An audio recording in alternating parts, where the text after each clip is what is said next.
everyone, Jen Holt here at Inspired by Purpose to bring you your pose of the day.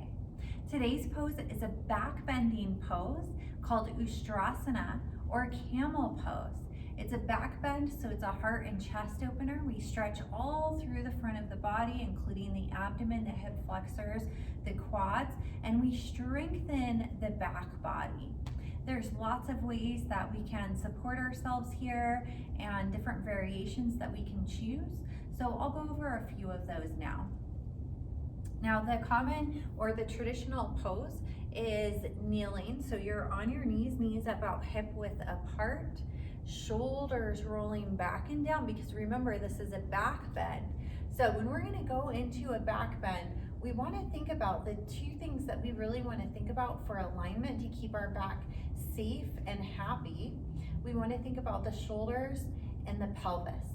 For the shoulders, we don't want them rounding forward. It's a chest opener as we bend back.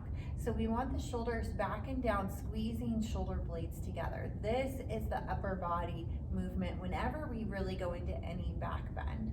Now the pelvis, what we want to pay attention to here is that we're not taking the tailbone back. Some of us tend to stand or kneel in this position where we have a little bit of what's sometimes called sway back, where the tailbone goes back and the abdomen comes forward a little bit. Now, if you're going into a back bend and you maintain this position and then I bend back, there's going to be a lot of crunching through the vertebrae, a lot of compression through the vertebrae, and that can actually be painful. So what you want to do is take the tailbone through the legs, tucking the tailbone, lift the chest, hands can be on the low back, we're squeezing the elbows together, and then you can push the chest, the pelvis forward as you lift the chest and the gaze goes up. You can hold here with support on your hands on your hips, or if you wanted to, you could even use a chair by bringing your feet through the chair just like I have it, and the forearms come down to the chair. You could also lift the chair up if it feels like it's a little bit too low. You can bring it to you by adding a blanket or a pillow or something. Think about puffing up through the chest, squeezing the shoulder blades together, and the hips move forward. You could also, if you're ready for a deeper variation of the pose, you can try taking your hands all the way to your heels. So I'm going to move this chair back slightly, and I'll show you what that looks like. Now, if you're just starting out, you might tuck the toes. And what that does is it brings my heels up a little higher. Hands are gonna go back to my low back, so then I can check out and see if the tailbone is pushing into my hands, then I know I need to round it through. Shoulders up, back and down, elbows squeezing together, push hip forward, lift up through the chest. So we wanna find lots of space through the lower back. You can help prevent collapsing or compressing by lifting up as you go back. Now, once you've gone back about as far as you can go, you can start to reach for the heels. If you wanted more, you could work on reaching through the heels with the feet down. To come out, this is important, you want to bring your hands back to your low back, squeeze your abdomen, so it's abdominal strength. When we come out of our back bends, we need to use the abdomen. So you really want to think about using these strong muscles of the abdomen to come out of your pose.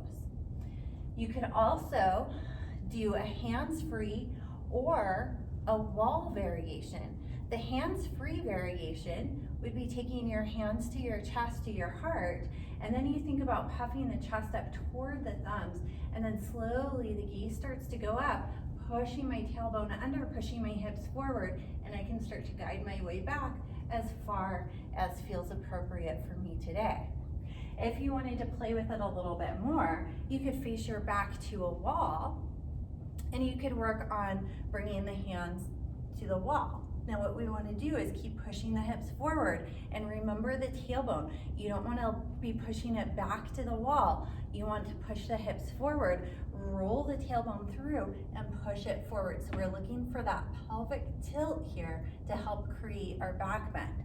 When you come out, it's the abdominal strength to come out.